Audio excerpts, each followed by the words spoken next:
Conversations, episode Eddie George. If you are a first time listener, yes, we are already to 27 episodes of the show. And if you are a longtime listener, welcome back in. If you've missed any of the shows beforehand, a handful of those are probably worth going back to, but we're happy to have you back either way. For those of you that have not yet followed us on the socials or you're new to the show, again, welcome in, and we really appreciate your support and listenership. It does a lot for us if you are able to follow us on the socials. We're on all the majors: Facebook, X at KBEX_ATC, on Instagram at cornversationspod. And if you would like to send us a mailbag question or just let us know how we're doing, we also have a Gmail set up for those purposes. That's cornversationspod@gmail.com. I am your host, Kay Bex, and I am coming off of the high of the most wonderful time of the year. That, of course, is March Madness and the NCAA tournament. But we are turning the page quickly because spring is upon us, and that means looking to outdoor events and things that allow us to take advantage of what is sometimes good weather, but where we'll focus on this week, you never quite know. And that, of course, is the mark of spring in terms of the sports calendar, the Masters tournament. So we'll be talking golf on this episode, and we'll also dive into a fun little segment that we've created to talk about the favorite sports video games that we have played over the course of our lifetimes. There is a reason that we're having this segment in this episode, so we'll get to that a little bit later. But before we go any further, I do want to introduce the guest that we have this week who will talk golf with us, and that is my buddy Tea Time. You may recognize him in his own way with some mailbag questions in the past, but he is joining us as a guest, a singular guest, for the first time on Conversations. So, Tea Time, without any further ado, welcome in. How are you doing? How are you feeling with the Masters just a couple of days away? Yeah, K-Bex, thank you so much for having me on here. As you know, I've been a longtime fan and very honored to be now a guest contributor to Conversations. So, doing well. Family's doing well. Hopeful that you guys are the same now that you've moved a little bit further south. Yeah. No, I think back to, it's been about 6 years now, but we kind of got started with the golf bug at the same time, right around when COVID started. And whereas I sort of dipped in and out in terms of my seriousness with the game, I think you've definitely continued on. So I would make the comment, and you can correct me if I'm wrong here, that golf is probably one of your favorite sports, both to watch and to play. So for you, this has got to be a big week. For me, it's kind of coming off of one of the big periods of time for the year, but for you, it's really just the start. Yeah. No, this is definitely an exciting week for us golf fans. And you are correct. I think we both caught the bug in 2020, meaning the golf bug. And unfortunately, I stayed sick, and so since then, I've definitely grown a passion for the game. And while I tell people I tend to get my money's worth out on the course, I get enough swings out there, if you know what I mean. I still very much enjoy watching golf and watching the pros do their thing. So again, happy to be here and part of the conversation today. Yeah, absolutely. Well, it's good to have a voice of somebody who maybe watches the smaller tournaments a little bit more closely than I do. As you said, I did start around the same time as you, but in some ways, I guess you could say I traded in my 7 iron for a microphone. And I'll let the listeners out there comment on whether or not I'm any better at the latter than I am at the former. But yeah, so the Masters, I mean, let's be honest here. Even for big fans of golf, I think that when you consider that the season is pretty long, you've got those tournaments in Hawaii and in Florida, various parts of Florida and California, as early as January, and the season spans out up until really kind of the middle of the fall. It's hard to watch golf throughout the whole regular season. A number of different sports deal with that. But when you consider the four majors, I think that's definitely something that attracts not only the diehards, but the casuals as well. Um, I saw an interesting comment, and as I was kind of reading up on some of the things that are happening around Augusta this week, and there was an article that made the comment that this is the easiest major to predict because you are playing on the same course every year, of course, with some minor changes from year to year, but it is the same course more or less. And also, you're looking at how players have started off the season from that January timeframe until now to help get a sense as to who's playing well. I personally thought that was a horrible take. I don't think there's any major that is easy to predict who would be a winner. And of course, when you're talking about the Masters, I mean, this is the gem of the gems.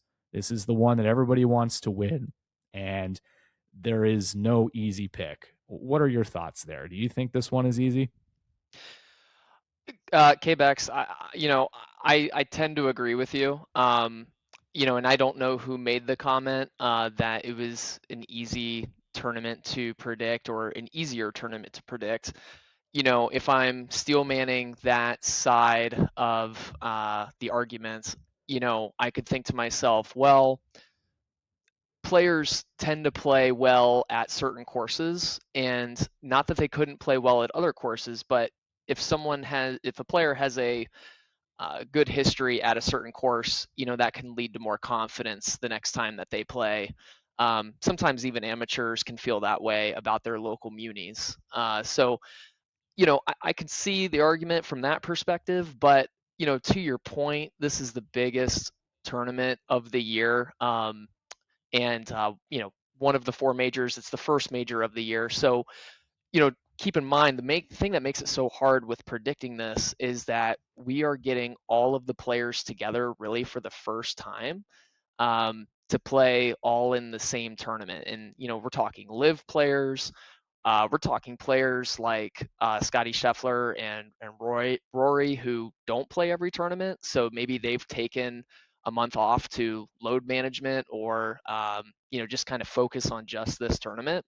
So if we're thinking about just who does well at the course, okay, sure, there may be some merit to that, but to just say, hey, this is an easy tournament to predict, I think that's a far stretch, and I think there's so many variables that come into play, and so would tend to agree with your statement that it's definitely like picking single stocks, and I think we've said that before. Some players are going to be on one week and they're going to be terrible the next week, and that's just the game of golf.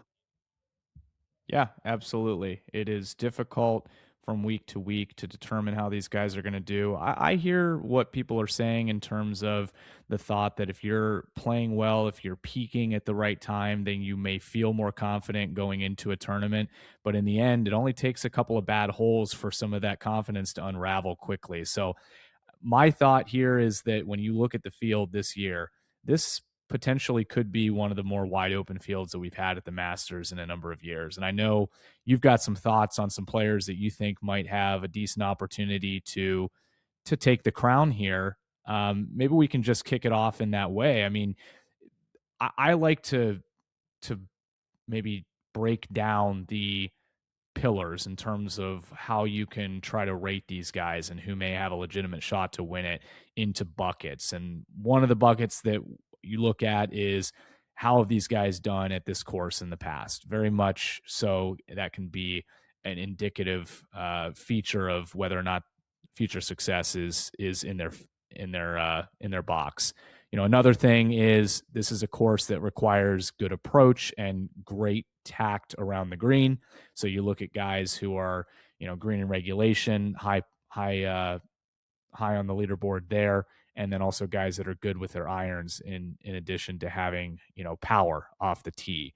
And then lastly, guys who have played in this tournament a number of times tend to have a better understanding of how to manage the course and how to manage themselves as they work through the rounds. And we saw that last year with Rory finally getting off the slide and winning the Masters for the first time in his career. So, in not so many words, who are some guys that you feel like have a pretty legitimate shot at being in the mix as we get into moving day on Saturday, and then of course on Sunday when it comes down to brass tacks? Well, it's a very good question. There are several guys on here that I believe in. Um, you mentioned earlier that it's kind of an open field. I tend to agree with that, and so I think we all know the big names, right? Scotty Scheffler, Rory. I've got some notes on them, but I figure we could start with some guys that maybe haven't been in the limelight as much, and maybe while they're not new names on the tour, they may be some fresh names that the casual fan may not know a whole lot about. But one guy that stood out to me as a possible at least top 10, maybe even a top 5 finish, if not, in contention for the final. Um, Akshay Bhatia was a name that stood out to me, and here's why. Um, he he's had 3 top 10 finishes and 1 win already this year. He's not really dominant in one particular aspect of the game, but he is great at every aspect. And at a course like Augusta, you really need to be great at pretty much every facet of the game to win that tournament. Um, he's also pretty strong in strokes gained and tee to green stat box. So he's pretty strong there, which is pretty important for this tournament. Lastly, he is left-handed, which some experts, experts, quote unquote, would say that lefties do have somewhat of an advantage because of the course design, as a lot of holes are kind of like dog legs, right? And so it's just a kind of an advantage for the lefties with their ball flight. But Akshay is a really talented golfer. He's got one of the longer putters that kind of is newer to the game, but he's someone that I would definitely watch out for this upcoming weekend. Okay. Yeah, no, I actually heard him talking. I think he was on the Wake Up Barstool podcast, or actually they're syndicated now. They're on radio, and he was talking about what he was looking forward to. So that is an interesting pick there. I'm gonna give a name out to you, and I want to hear your thoughts on this one because I think this is a good example of a guy who we talk about peaking at the right time, right? And this was a guy who started off very well and he's kind of dipped recently. And I'm curious your thoughts because he hasn't won this tournament before. I'm not even sure he's really been in the mix for things in his career quite yet. But Chris Gotterup, a guy who started off red hot to begin the season, but he's kind of cooled off a little bit. It is somebody that does have good iron play, and he's got enough power to work this course. But do you think that him cooling off a little bit has any sort of impact on his confidence going into a tournament like this? Yeah, Chris Gotterup is definitely a great name. And to your point, he was red hot earlier this year, and even at the end of last year, he kind of was one of those guys that seemed to have spring out of nowhere, and just seemed to be playing the best golf in the world. Um, you know, Again, golf is so mental. I can't speak for Chris in the sense of what he's thinking, but um, you know, eh, hopefully he's got a good caddy that is hyping him up and is reminding him of his play earlier in the year. Because when he is on, that guy is on, and he could definitely beat the best of the best when he's playing how he was in February. So hard to say. Again, we're kind of talking about single stocks. I feel like in the sense they go up and down, but definitely, hopefully Chris can get it together this week and make a run because I think he's an exciting player to watch when he's doing well. Yeah, no, absolutely. I'd love to see him pop. It is nice to see guys who have not had a chance to really be in the mix for a major do well. And I think there was another name, if we talked about it offline correctly, that you had in mind as well that you think might do well. He isn't necessarily a new name anymore because he did get a major victory last year. Why don't you give the folks here a little bit of thought on another player that you think might have a good shot at winning this? Yeah. Again, I have a couple guys that I've looked at, but I really like JJ Spawn as a underdog. So if you are looking to root for someone that you know literally 2 years ago was considering quitting because he just wasn't playing well. Losing money on the tour because he was paying for hotels and his travel, not winning tournaments, and then just he put himself on the map last year by winning the U.S. Open, and of course he also was in that playoff with Rory at the Players Championship. Um, JJ Spawn, I mean, he just won last week. He won the Texas Valero tournament, and so he's definitely a name if you're looking for an underdog story. Even you want to put a dollar on his name, I think it's a good bet because when he's one of those guys, when he's playing well, he's playing really well. And he's a great story. Again, one of those guys, he lost his tour card in 2021 and regained it and almost lost it again. And now he's a top 5 player in the entire world. So, it gives guys like me and those other guys out there thinking, hey, uh, anyone can play well. So, he's a good story and hoping for the best for him too. Yeah, no, absolutely. I think your comment, anybody can play well, is made apparent in terms of you look at how global the sport has become, and in particular, how global the winners' circle at the Masters has become really since the turn of the century. You've had a number of different flags represented, but really going back to 2020, it's been every other year. You've had a non American win this. 2021, it was Hideki Matsuyama, 2023, John Rahm, and then last year, Rory McIlroy from Northern Ireland. We've talked mostly about Americans at this point, but I think that there are a number of non Americans who are in really good shape coming into this tournament. Give me some names from guys uh, outside of the States who you think might have a pretty good shot at winning this tournament this year. Yeah, yep. So, John Rahm comes to mind. He's a live guy, so it's kind of hard to know exactly how he's going to show up. But he's definitely always in contention. Another one that comes to mind is Ludwig Oberg. He seems to always be in the top 10 as of recent. And I believe he's played decent within the Masters as well the past couple of years. Um, there's other guys too. Matt Fitzpatrick is playing really well. I believe he's top 3 in the FedEx Cup points. And so, I know there's I have some golf fans that are big Matt Fitzpatrick fans. So, he's definitely someone to watch as well. But those are a couple names that come to mind. But what about UK Bucks?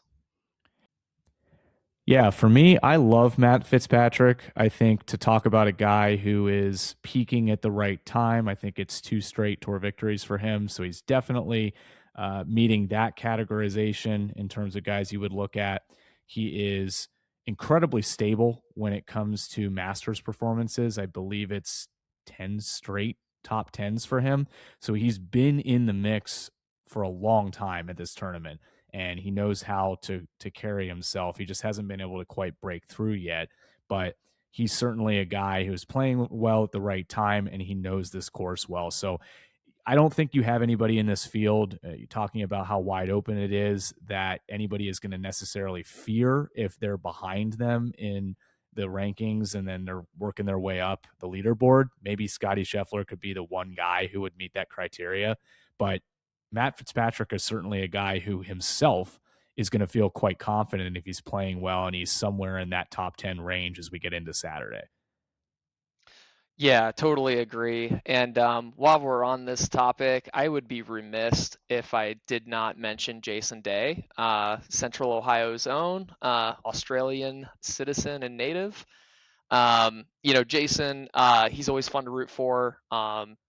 He's he's a tour guy that is, pretty well known, not only on the tour but especially here, in the central Midwest. So he probably will not be contending for the top spot, but hopefully he makes the cut and can be playing on Sunday.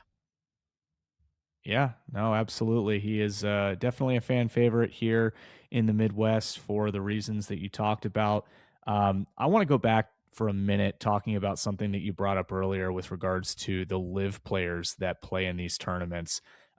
As we know, they've always been allowed, live players have always been allowed to play in the major tournaments. But something that was announced at the beginning of this year is that some of the guys that went over to live who are I would say the big names, the guys who won majors in on the PGA tour are now part of what the PGA Tour calls a returning member program for guys who have won a major or the Players Championship between 2022 and 2025. And those players include Brooks Koepka, Bryson DeChambeau, John Rahm, Cameron Smith, and some other guys who are eligible for that program. You mentioned that when these guys come over from a different tour, and not only is it a different tour, but there's different rules in the tournaments that they play in, that can be a tough thing to adjust to when you're trying to just play the majors when we're considering the tour. How do you think that this returning member program is going to affect not only just the Masters, but the other major tournaments moving forward as they kind of reingratiate these guys back onto the tour? The understanding here is that these guys are basically going to take a financial hit for coming back into the fold.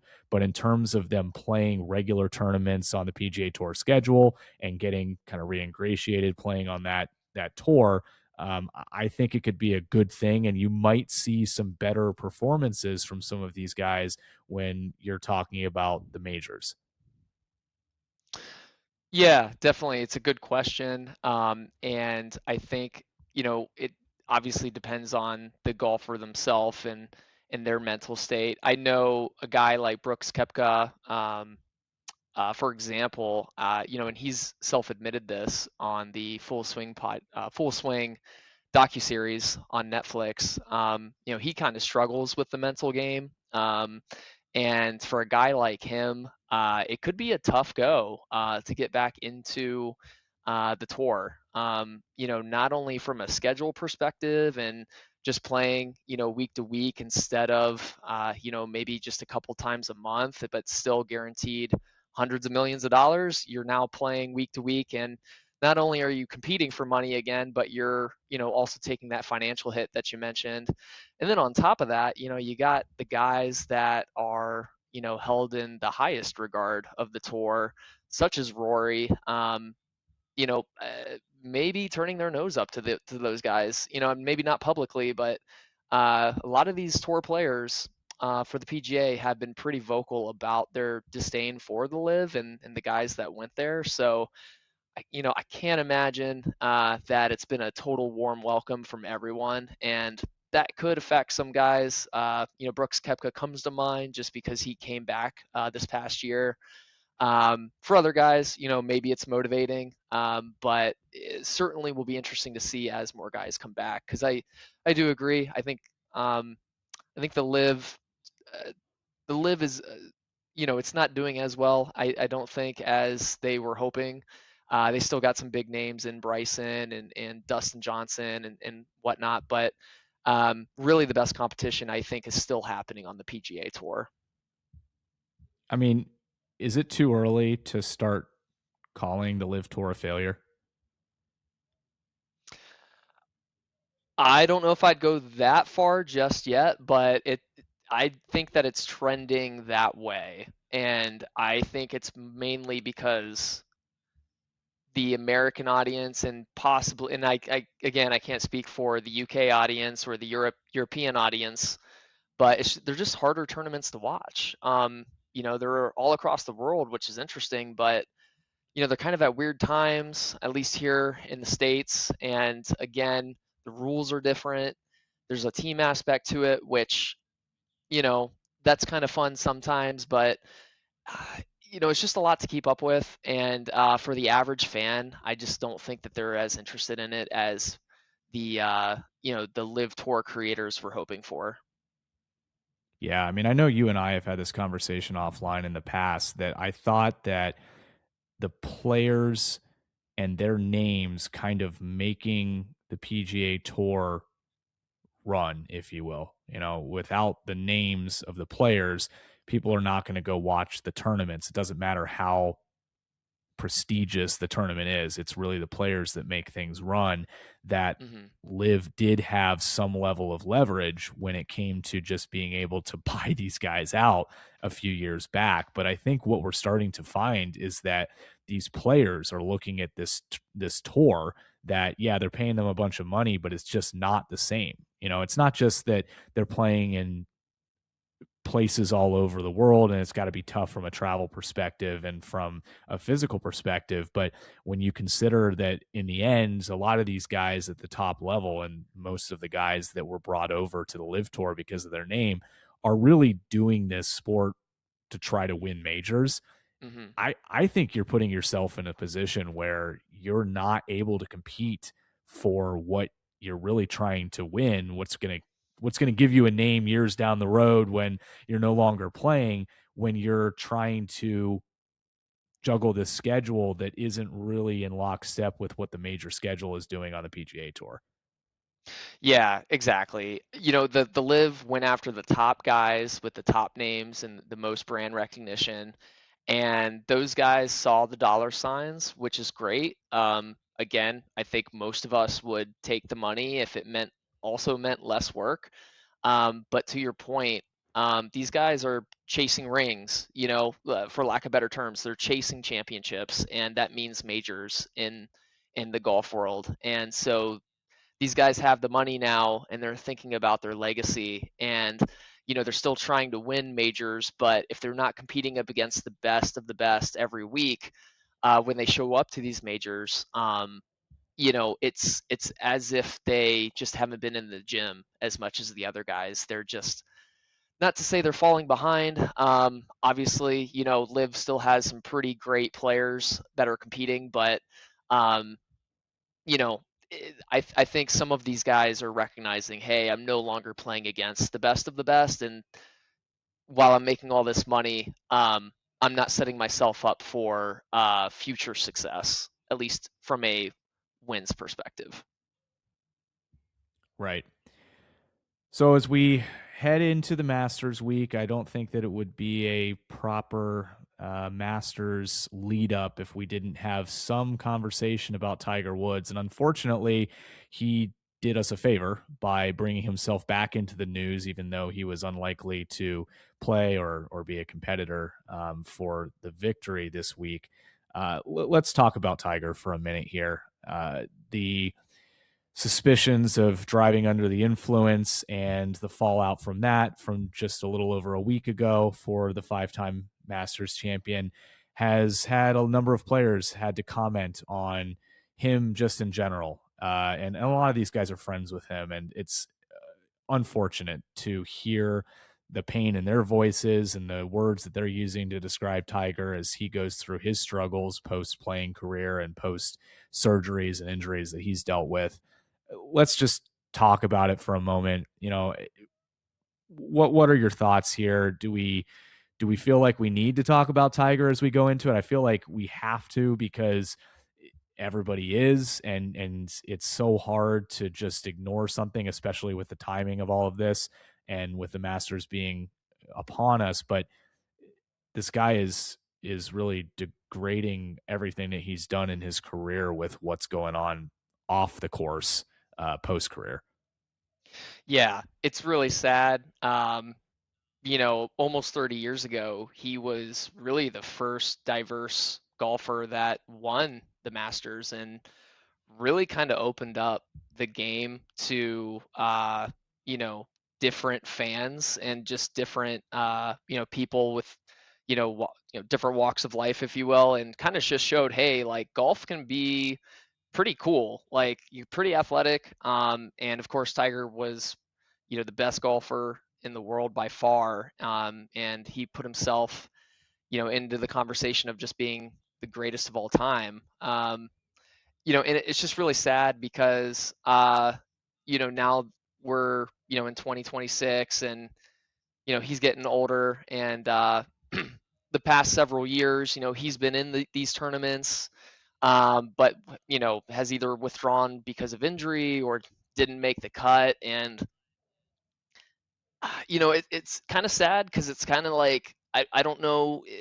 I'm sure the PGA really felt like he could still compete in a sense, but from a fan perspective, it kind of just felt like a dog and pony show. Hey, Tiger Woods is playing, like let's see what happens. But in reality, Father Time is undefeated, and I don't know. Like, I don't know if it's an identity crisis for Tiger, and that's why he's having these off the field issues. I hope he gets the help that he needs. Certainly glad that no one got hurt, himself included, with his most recent accident. But yeah, it is very sad. Obviously, everyone sees the memes going around on the internet. Um, that's really the kind of the antithesis of what he was 20 years ago, and he's not the only one he's not the only great athlete to ever have off the field issues. So I don't want to necessarily single him out in that way, but um, it is sad. I hope he gets the help he needs, and hopefully, you know, the golf community is able to move past that.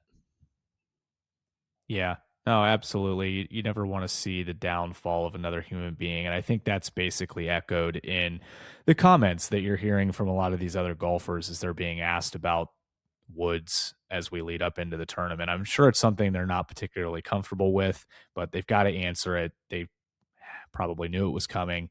Most of them have been pretty gracious in terms of how they're handling that. But yeah, I mean, I think not that this is always the case because there are a number of legends in whatever sport that have been able to gracefully transition into the next phase of their life. And it does seem like it's been difficult for Tiger to do that. I feel like because of the injuries that he had at a point in his career where he could have still competed had he not been injured, that it's been hard for him to make that transition because it's maybe a what could have been type thinking from him. But it in some ways feels like a little bit of a Shakespearean tragedy. This guy was top of the world. He changed golf for the better in many ways, and there may never be one like him again. And yet we're seeing kind of the unraveling of that. The higher you are, sometimes the harder you fall. And yeah, like you said, hopefully he's getting the help that he needs. I think the players feel that way as well. And in the end, nobody's going to focus on that as we move into the tournament and play gets underway here. But that is, in a weird way, a segue into our next segment here, because I wanted to bring up something that's been on my list for a while that I think some of the listeners are going to get a kick out of. I know you are a guy who is, a video game person, and so you have a number of titles that I'm sure you can contribute to this list here. But I wanted to talk about sports video games. And the reason I'm bringing it up this week is that Tiger Woods and his sports video game is on my list for this one. Top 5 sports video games that you have played in your lifetime. So we'll go from 5 down to 1. We Okay. can go back and forth here, starting with 5 for each of us, and then work our way down to 1. And then I'm sure, like myself, you probably have a number of honorable mentions that we can talk about as well. But Yeah, and before we do this, Kbex, the audience is, really curious. What console did you grow up with? Like, what it was your video game situation growing up? yeah, that's a good question. So we did not have a video game system in any form until I was about 10 years old. And it was the N64. So I got started on Nintendo and had Classic. a number of different titles for that format. But I think for me, and this is maybe a little bit different than what you would get from a lot of people who grew up with a Nintendo system, is that I was always gravitating towards the sports titles. So things like the Super Smash Brothers and the 007 games, things like that. I didn't really have a lot of game time on those. And so for me, this type of list, rating my top 5 sports games is almost like rating my top 5 games in general. The majority of sport or titles that I had as a kid growing up were sports titles. Interesting, interesting. Yeah, no, it makes sense. Definitely we were a Nintendo household growing up. I don't even think I got an Xbox until I was in high school, and now I'm team PlayStation. But yeah, Nintendo 64 and GameCube were really the my bread and butter through my formative years. So yeah, I've got several listed. If I had to start off with number five, I think I'm going to go with NBA Street Volume Two. Um, and that one in particular stood out to me because and you'll kind of see this trend with a lot of my picks here, but a lot of the action in this game is very exaggerated. So these guys are just jumping above the backboard, doing the craziest alley oops and dunks. Really the cool thing about this game was that you could play with like the legends. I believe you could even be like Wilt Chamberlain and like the guys that really are just truly legendary, and they were just doing all of these street basketball moves. And yeah, I mean, that was just a really fun game. And you could foul really hard, and yeah, so that one was definitely one that I thought about as I was thinking about this segment.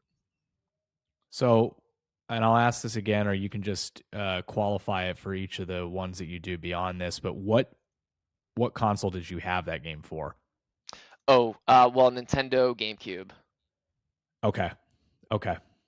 Yeah, NBA Street, that's a good one. And actually, it brings up one of the honorable mentions that I had, which was the NFL Blitz series. That one just Yep. barely missed it for me. NFL Blitz, it feels like it could be higher for a lot of people because it's got that staying power. I mean, you can go and you can play the game on emulators. You can go and play the game at, arcade bars where you can have a beer now. So it's survived the test of time, whereas a lot of these games that we'll talk about probably have not. But that one just missed the list for me. Number 5 on my list, and I had this for the PlayStation 2, which I got several years later after we had the N64, is FIFA's World Cup version of FIFA 2006.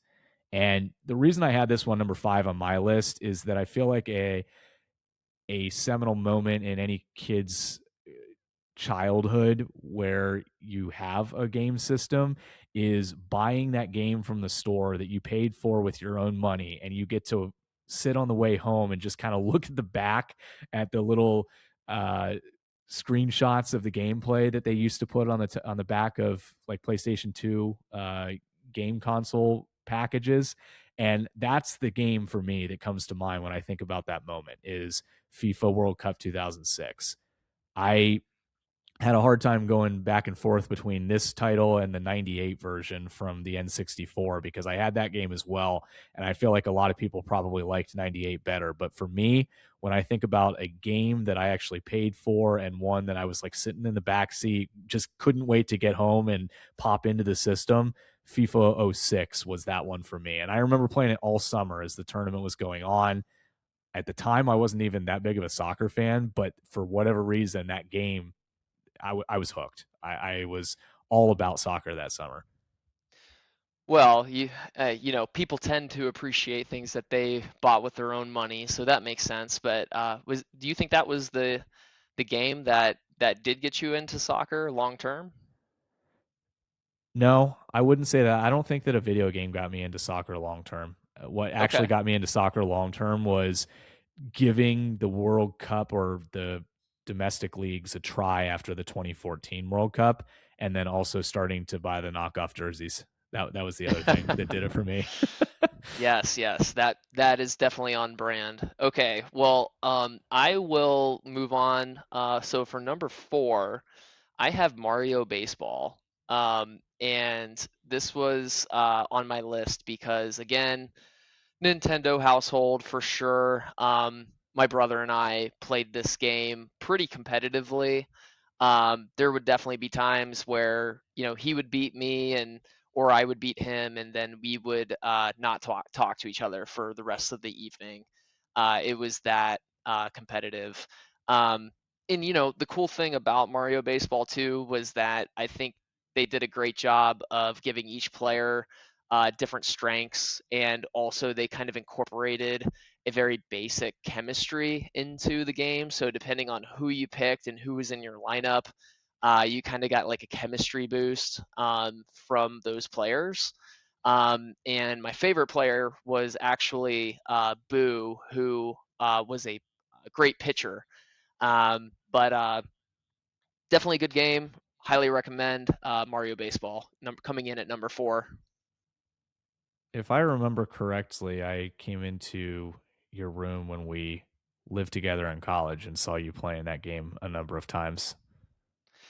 That is correct. That game I probably played up through my early 20s. So might be dating myself a little bit there, but yeah, that was a good game. And I still have it, but I have not played it in several years.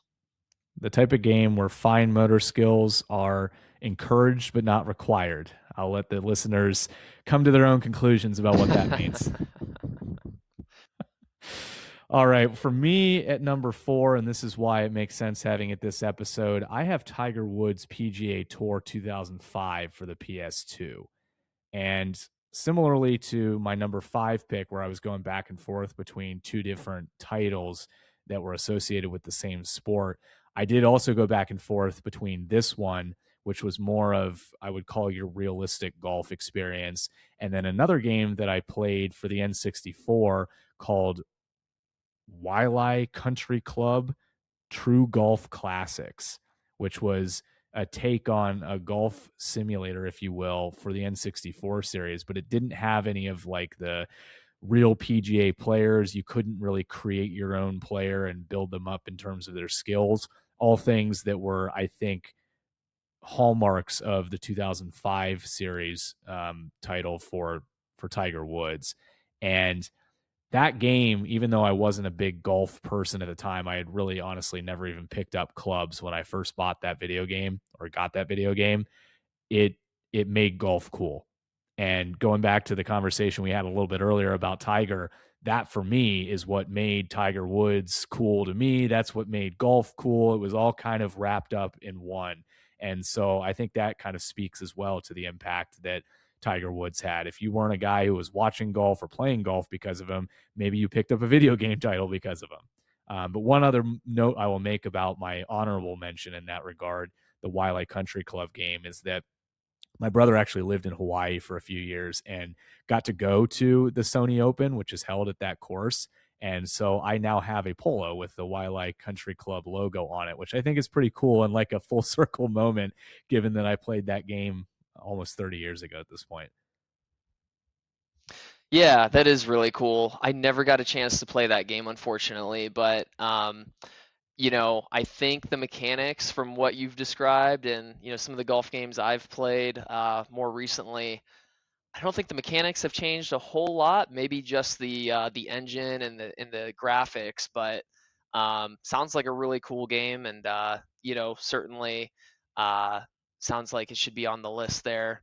Um, okay, so for me, coming in at number three, I'm gonna do another baseball game, but I'm going MLB Slugfest. Did you ever play that game, Kbex? I did. I actually played that game for science purposes. Somebody Oh, did, okay. Let's yeah, hear this. yes. So somebody did their eighth grade science fair project on how video games impacted your heart rate.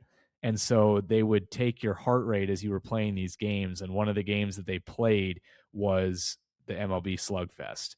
And I was not doing anything to prove the hypothesis that was made for this science project because the thought was that your heart rate would go up when you were playing these games, and my heart rate stayed the exact same for every game I played, including Slugfest.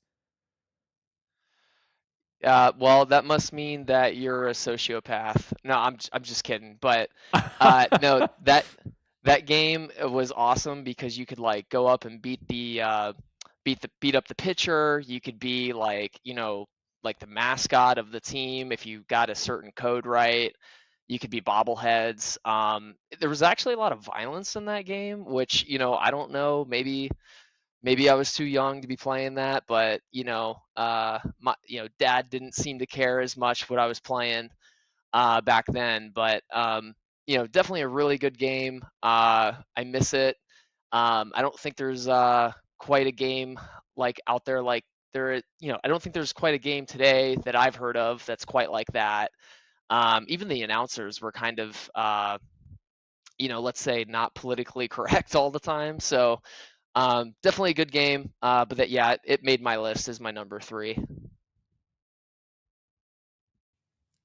Did they rate that game M for mature? Do you know? No, I was just thinking about what the rating was. I want to say it was probably T for teen, but I think I got it when I was 12. You know what? If there weren't people out there like you, that game never would have sold. So I don't blame them. All right, what's on your list next? Yeah, so I'm also going to go baseball for number three. And as a kid growing up, even though I've got this at number three, I felt like if you would have asked me at 11 years old, what was your favorite title? This would have been my favorite title because baseball was my favorite sport growing up. And I loved this game. I played a lot of different baseball games. There's a lot of honorable mentions I can put on at the end of this. But for me, the best baseball game I've ever played was Acclaim Sports' All Star Baseball 2001. It was it. So it was an N64 title, and the graphics for an N64 game to me felt insane. Like they were so good. I felt like I was actually at Wrigley Field when I was playing there. It was a game where you have some nostalgia, and I think you can associate good memories with a game when you kind of know everything that's going on within it. So like I knew all the players, and so you're playing with all these different teams. Maybe you're even going into seasons, and you know everybody that you're playing with. And there were very few video games I played growing up where you could do that because a lot of the college games didn't have the players' names and likenesses associated yet. So for me, All Star Baseball 2001 was like one of the best games that I ever played as a kid. But I also felt like Acclaim Sports just did a good job with their sports games. A shout out I'll give to them, and another title that they had was a motocross game called Jeremy McGrath Motocross. Similarly, I just thought the graphics and the sounds that they had on those games were above and beyond. Like they were better than most titles that I was playing on the N64 at the time. So that's number three for me. Another shout out I want to give, honorable mention that didn't make the list that's baseball related, was Ken Griffey Jr. Slugger, which was also an N64 title. Excellent game, more arcade style than the Acclaim Sports version of baseball, but just similarly entertaining. And what they did as far as when you hit a home run and Ken Griffey Jr.'s voice when it would leave the park, that was a nice little touch for that one. Interesting. Yeah, it's crazy to think back then how many different MLB video games there were, and how many, and maybe they weren't thinking about this at the time, but just how many different developers were competing for basically the same customer. So no, that's interesting. And while we were discussing, I did look it up. MLB Slugfest 2003 is rated E for everyone, but does have violence and comic mischief. Wow. Wow. Hey, it was a different time, and I guess that's a good thing. So, anyway, different. It was a different time. Anyway, moving on. So for my number two, I am going to go Mario Kart Double Dash. and I am counting this as a sports game because it is a competition and there is only one winner. Um, and the reason why it's my number two is because this is the game that really brought the entire neighborhood together. Again, very competitive. Everyone kind of had their own players that they specialized in. Personally, I was the Koopa brothers, green and red. And Yeah, I mean, every weekend it seemed like the neighborhood kids would get together, and this was the game that we would play if it wasn't, Super Smash Bros. But um, very competitive. People would get in fights, arguments around, who cheated, who should have won, but who threw that first place annihilator blue shell. Um, yeah, I mean that just brings back really core memories for me.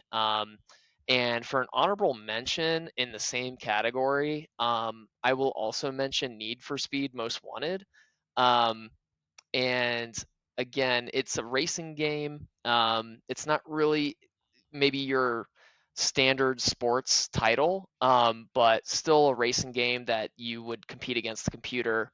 And I want to put that in there as an honorable mention because really that was a game that the grace and graphics were really good for the time.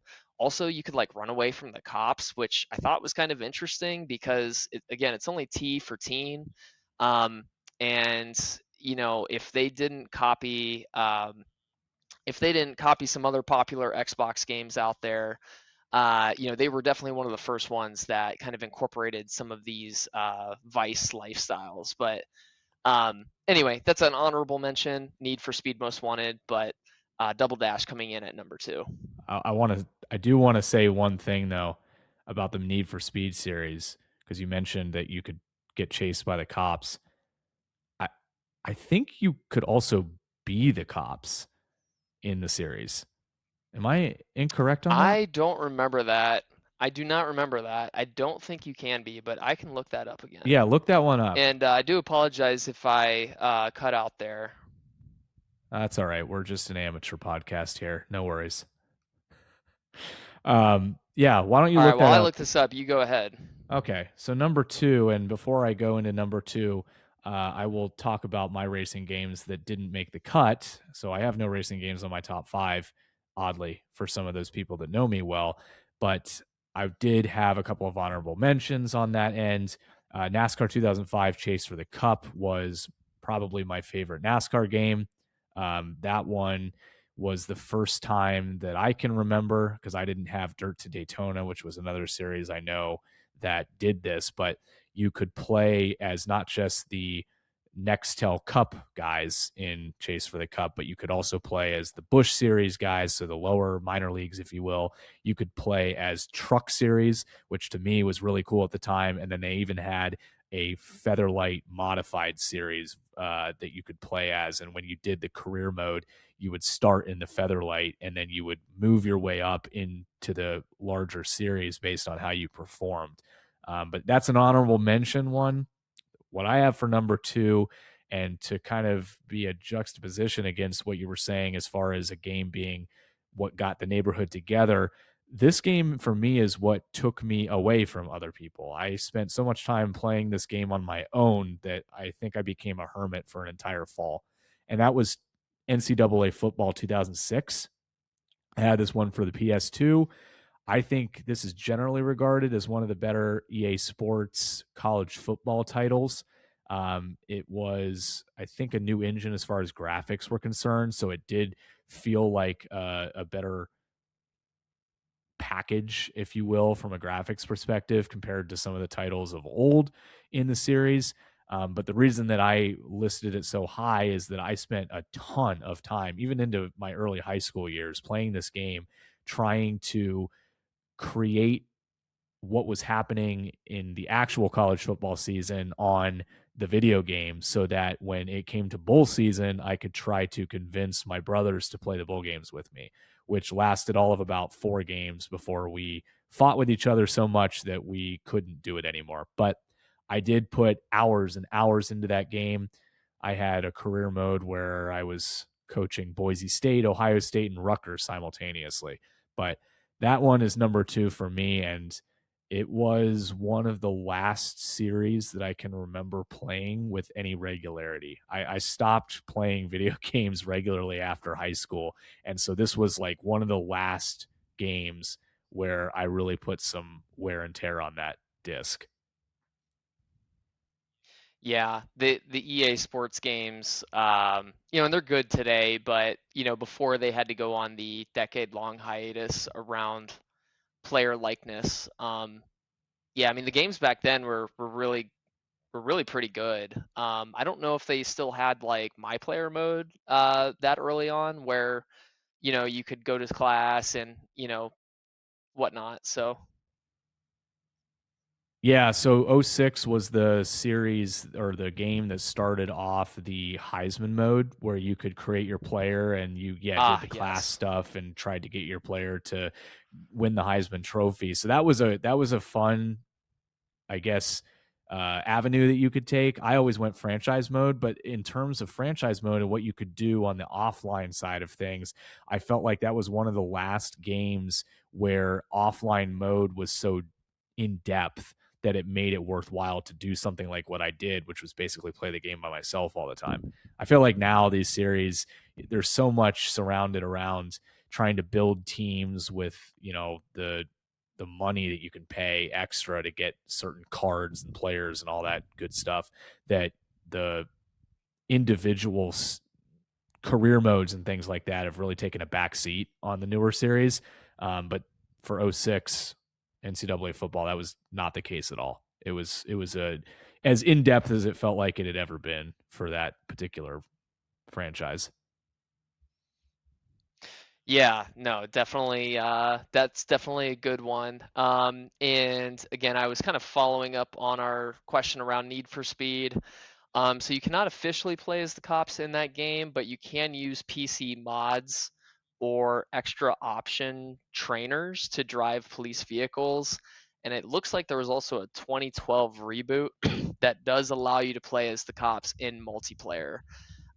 So perhaps you saw, a clip online where someone was playing as the cops, or maybe you played as the cops, several years ago in that game. But um, it looks like on the original you can't, which is what I always played. I never really played the reboot, but it does look like on later versions of the game, you were able to do so. You know what it was? I was mistaking Need for Speed for Burnout. You could do it on Burnout, which was another kind of arcade style racing game that was out there at the time. Okay. Okay, I had not heard of that one, so I'll have to go look that up. But was that out? That was a video game when we were kids? Yeah, I remember going over to I went over to the friend who was an only child's house to play that, and he had the game, he had the PS2 set up, he had his own bedroom. It was the whole nine yards. It was the ultimate, you know, going over to my house as a kid was no fun for anybody because I had three younger siblings. So not only did we not have anything fun in terms of all the expensive stuff, but You had to share. you had to share everything. Whereas, this guy, he had everything to himself, and it was like He had the cool room. exactly, he had the cool room. I mean, I I'm I'm joking, but he would have been the kid who had the icy machine in his room. Yeah, we all wish we were that kid at one point. Um, Exactly. so moving on, then I believe now I'm at number one, if my counting is correct. So I'll do an honorable mention first, and that would be Madden 2006. The reason for that honorable mention is because that is the first one with the QB vision. So if you remember, that is like when the QB, you had to actually, you could move them with the L stick, but then you also had the right stick.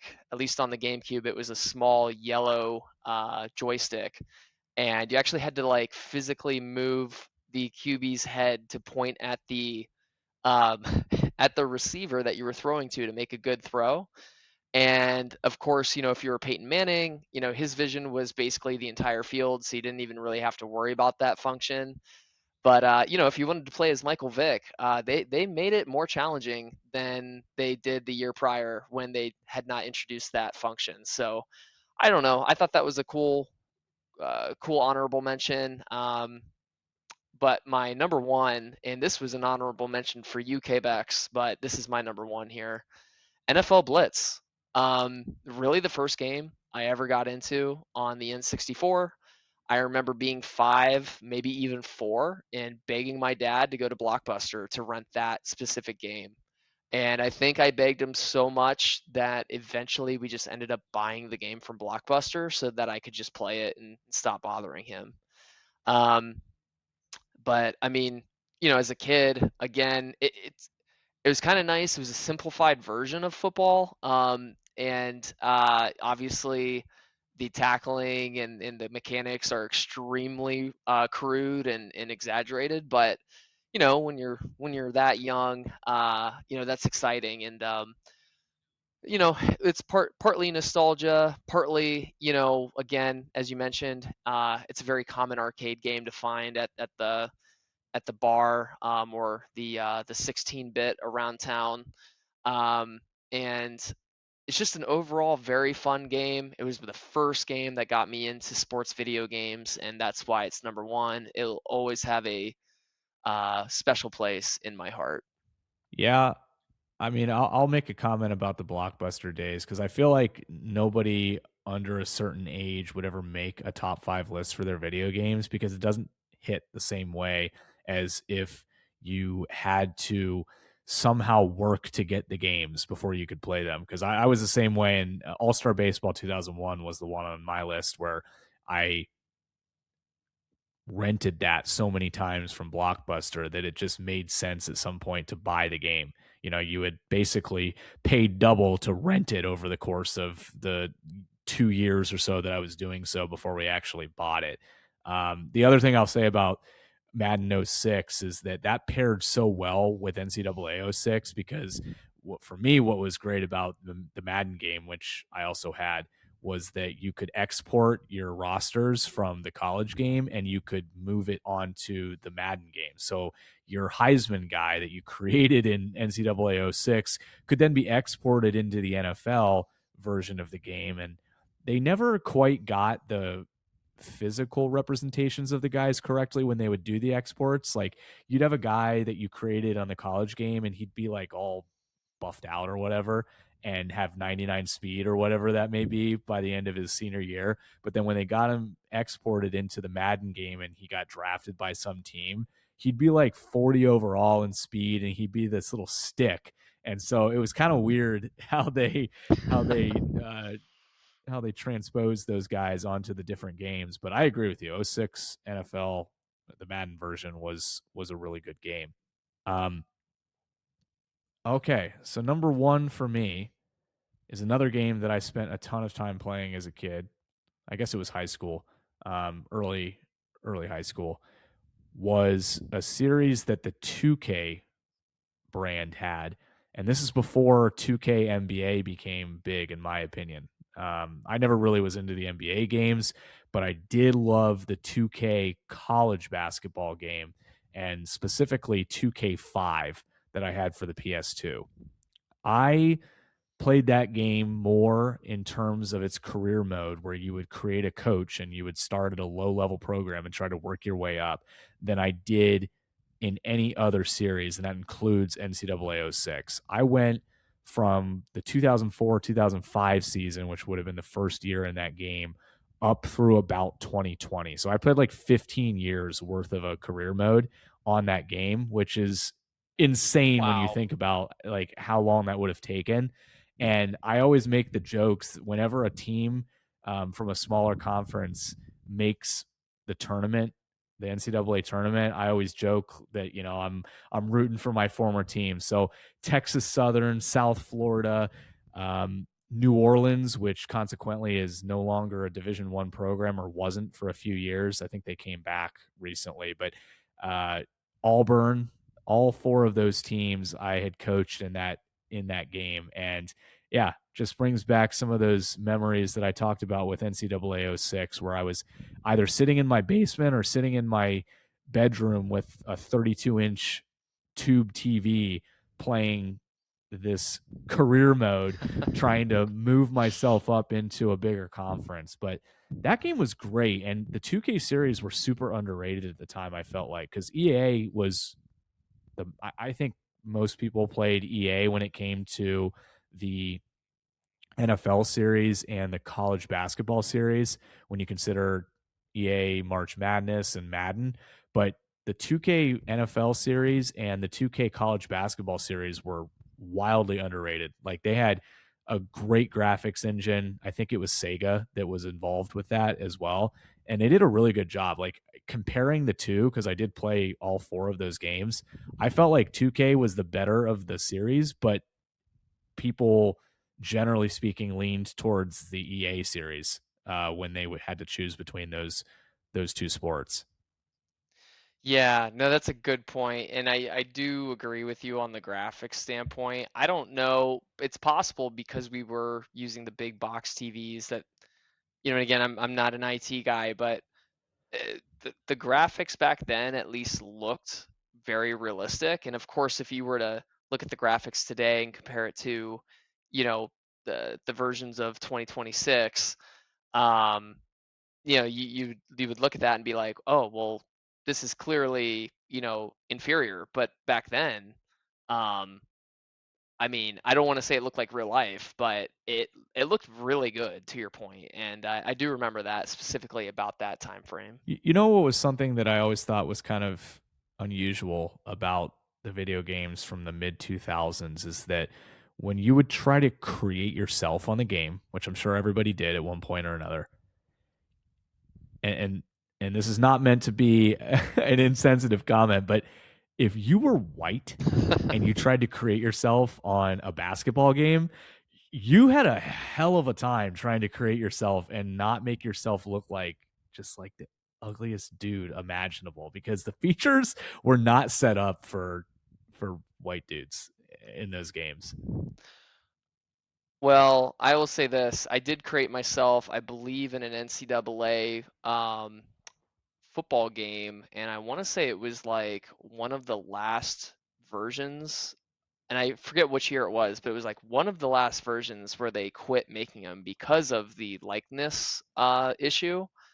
But I made myself, and you are correct. There's only so many like facial like features and differences you could do, but yeah, I had a helmet on anyway for the most part, so it didn't even really matter for the football games. For the basketball games, I never really did that. I didn't really play much NCAA basketball games, not as much as you did, but I could see what you're saying. Yeah, I mean, I was a buzz cut kid growing up, and trying to put yourself on that game with a buzz cut made you look more like Carlos Boozer or Shane Battier than it would. Might have just been the buzz cut. It could have just been the buzz cut, I suppose. I should have just taken the liberty of giving myself the spiky hair that I did want instead of the buzz cut that I had. All right. To be fair, I don't think video games have came. I think there's still a long way to go in that department, even for today's standards. But I mean, I don't know. I like I said, I'm not playing them as much as I was back in the day with the time period that most of the games I chose came from. But I would imagine these games aren't really even giving you the option to create yourself the way that they were in the past. All right. Well, that was a good series. Hopefully, we didn't lose too many people that weren't video game people. If you are a video game person, that's something to leave in the comments. What was your favorite game, sports title growing up as a kid, or even if you're still playing them? What's your favorite title? Love to hear that. So let us know in the socials. Let us know in the comments of wherever you're listening. We are on all the major listening platforms that you can listen to. And if we're not on one that you want to listen to, let us know as well, and we'll try to get on that. As we wrap up here for this episode, I want to get into a little bit of a rapid fire, just a couple of topics to kind of put a bow on the college basketball season. And T-Time, I'll get your thoughts on one of them in particular because I think it hits home, if you will. Of course, Michigan won the national title yesterday evening. Now we're filming this on Tuesday evening here, and the Wolverines are the first Big Ten team to win in 25 seasons. So they got off the slide as far as Big Ten is concerned in basketball. But perhaps more importantly than that, Michigan now has both a football national title and a basketball national title in the last 3 years. And as an Ohio State supporter, I really want to get your thoughts here on whether or not this type of success that we're seeing from University of Michigan's athletic department or athletic program has to sting at all if you're an Ohio State fan, because as an Ohio State fan, it feels like from a financial standpoint, the Buckeyes could be in a similar spot, but they just are not when it comes to college basketball, and it's not even close at this point. Do you think that this success that Michigan has had, and they did it with a coach who was arguably on the short list for being Ohio State's head coach when they were looking for a guy to replace Thad Matta, or I'm sorry, Chris Holtman. Do you think that this could light a fire under Ross Bjork and the Ohio State Athletic Department, the amount of success that Michigan's having in both sports? Yeah, it's a very good question. Here's going to be my take here. So, I, as a fan, I've grown up in Central Ohio, went to Ohio State, alumni, longtime fan of the university and in the sports um, for Ohio State. Obviously, I want to see my team, my school, do well in both football and basketball. We've seen it in our lifetimes with, some of the Thad Matta years, particularly with Greg Oden and Mike Conley. Um, there were some other good years during that time frame too. So, we've seen it before. The problem is now is that it is a different era with NIL. And before I go into that, I think the thing that stings the most is just the fact that we had, the coach for Michigan who just won. We had him on our radar and one of the finalists, and for whatever reason we went with Diebler. And we don't know exactly why, but it seems to have not been working out the way we would have hoped. As a fan, again, it does sting. I'm disappointed, but do I think anything's going to change? And that's maybe a different question. I really don't. Um, if you're Ohio State, if you're leading the Ohio State athletic department, you're looking at this situation as we dominate in football. Ohio, in Central Ohio in particular, is a uh, football is in our culture that in basketball just isn't in the same way. Again, not saying that we shouldn't care about basketball, not saying that the fans that are upset about, what has happened with Michigan are unjustified, but I got to think, hey, Ohio State's looking at this and saying we don't we really can't allocate more resources to the basketball program because it may take away from what we're putting towards the football program. And if we lose even a half step with our football program, because it is top notch, it is the top echelon of college football, then that could actually have possibly it could even have a worse impact than if we were just pretty good at both sports rather than just being a top echelon football program. And maybe the basketball team is just kind of a second thought, if you will, like, bubble for even just making March Madness. Um, Again, if I'm running the athletic department, they're probably looking at that. And also, we have to remember that Michigan's just in a different circumstance. Yeah, they won a football national championship a couple years ago, but that program had a huge falling out like immediately after. Obviously, Harbaugh had to leave. The coach that they brought in, Moore, also had a scandal, and so now they're on their like third coach in what 3 or 4 years. Maybe maybe Michigan put more resources towards their basketball program. And I mean, correct me if I'm wrong, K-Bax, but I believe a good portion of that Michigan team came from the portal. Now, I'm not saying that I don't think they were like top echelon players, and I do think that coaching has something to do with that on the Michigan side, but um, I don't know. Like, I just think Ohio State and Michigan are in two different categories, and honestly, I think I'd rather still have my football program than two. I mean, again, I would love to have both a football and a basketball championship, but would I trade my football program to get a basketball championship? I don't know if I would do that if I'm Ohio State.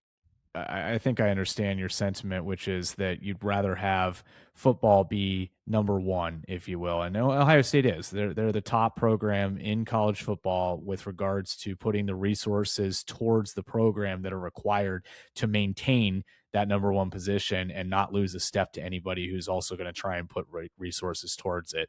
I think if you're an Ohio State fan, though, you've got to be a little bit disappointed that you look at your biggest rival, and your biggest rival has been able to do it. They've been able to win the national title in football. They've now been able to win the national title in basketball. They went out and they got a head coach from a program in Florida Atlantic that was, a mid-major program and didn't really have a lot of success before Dusty May got there. So while there was some leverage on his end in terms of financial resources, and he probably is a guy who's not going to be afraid to try to ruffle some feathers in the program to make sure that they get what they need as far as the basketball program is concerned.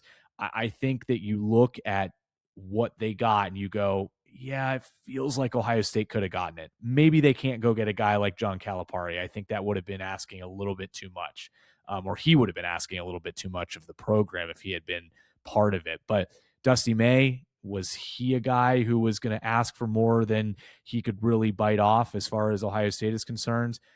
I think it's a harder argument to make that was definitely a yes in that regard.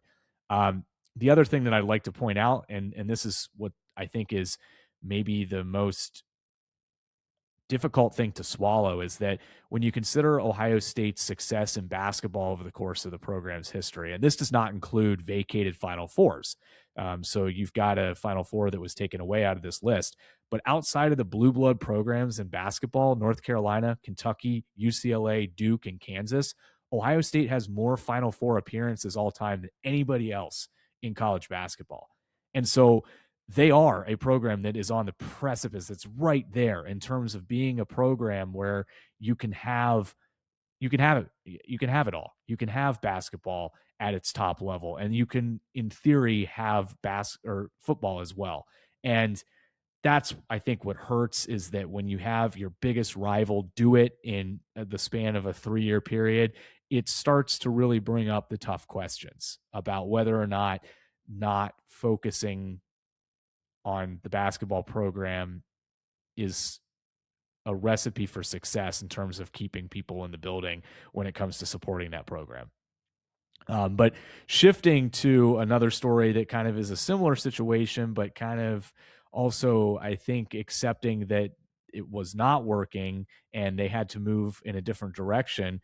One of those blue bloods, North Carolina, has finally found its head coach in former Denver Nuggets head coach Michael Malone.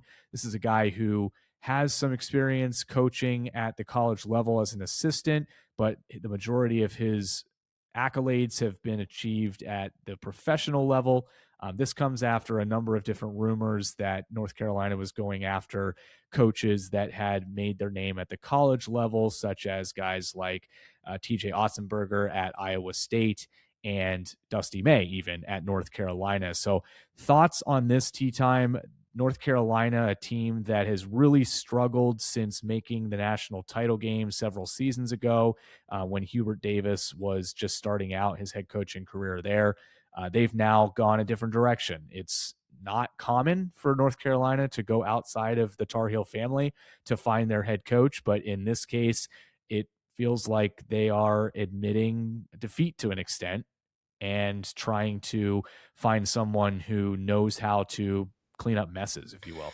Yeah, definitely. Well, I do think that it's an interesting move. The guy that they brought on, I know that he had won a championship with the Nuggets, but it wasn't immediate success. I believe he was coaching that team for several years before they really became, finals contenders and eventually won the finals.